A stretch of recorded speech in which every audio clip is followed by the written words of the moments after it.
Hey guys, time check, it's 12:25 AM, April 5. Official lang nga po na Easter Sunday. And usapang basketball muna tayo.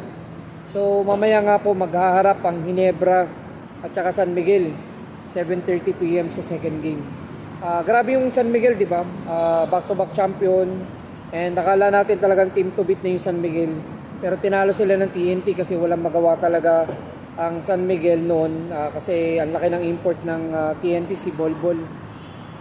Even Junmar nahihirapan talaga.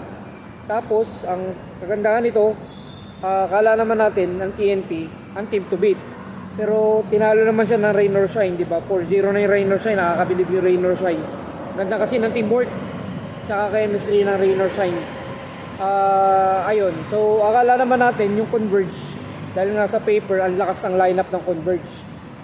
Pero yan, inabot sila ng injury. Wala si Juan Gomez Iliano, wala si Justin Arana, nawala si Shawnee Winston, di ba?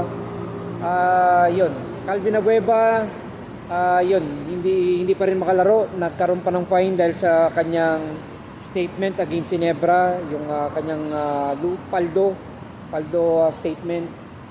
Ayan, so ganyan yung mga nangyari sa PBA. And isa pa, ito naman Ginebra na wala Jason David, di ba?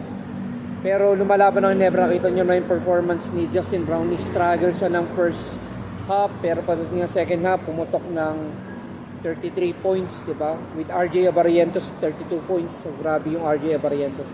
So talagang sa ngayon, hindi pa natin masabi yung mga teams talaga. Pero sa nakikita natin, rain or shine, yung talagang maganda yung nilalaro. Pero ganun pa man, pagdating kasi ng semifinals, yan natin nalalaman. Kasi kalimitan, yung rain or shine talaga namang palaban, elimination. Pero kinakapos lang talaga pagdating ng semifinals. So sana this time, makalusot ang rain or shine, makapasok sa finals. Yung Terra Firma, grabe rin yung performance. Pero ganun pa man ay siyempre Ginebra pa rin yung ating kumbaga nilulook forward na makapasok din. So yun, sana mga ibang teams naman ang nasa semis para maiba naman. So nakakasawa na rin kayo San Miguel, TNT, ganyan. Sana Converge naman, di ba? Rain or shine. Ginebra, siyempre of course Ginebra gusto ko. And then isa pa, Phoenix, yan. So kaya Blackwater para maiba naman yung finals. So anyways, sana manalo Ginebra laban sa San Miguel, kasi ang San Miguel bago na yung import. And pero ako naniniwala pa rin ako si Justin Brownlee pa rin ang barometer ng mga imports.